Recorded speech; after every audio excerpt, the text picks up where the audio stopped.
வெள்ள நிவாரணம் வழங்கப்படாததற்கு எதிர்ப்பு தெரிவிக்கும் வகையில் சிதம்பரம் அருகே கிராம மக்கள் வீடுகளில் கருப்பு கொடி ஏற்றி போராட்டத்தில் ஈடுபட்டுள்ளனர்.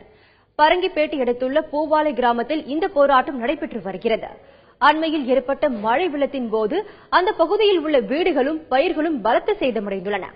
வெள்ளத்தால் கடுமையாக பாதிக்கப்பட்ட தங்களுக்கு நிவாரணம் கிடைக்க அரசு அதிகாரிகள் எந்த நடவடிக்கையும் எடுக்கவில்லை என்று கிராம மக்கள் குற்றம் சாட்டினர்.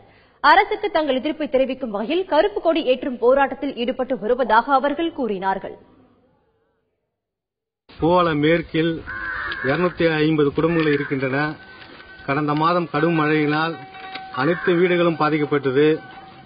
ஆனால் அரசானது தற்சமயம் 2 நாட்களாக கூரை வீடு மட்டும் நிவாரணம் வழங்கப்படுகிறது. மழையினால் ஓட்டு வீடுகளும் அரசனுடைய தோப்பு வீடுகளும் கடுமையாக பாதிக்கப்பட்டு குடும்பம் இருக்க முடியாத சூழ்நிலையில் இருந்து வந்தோம்.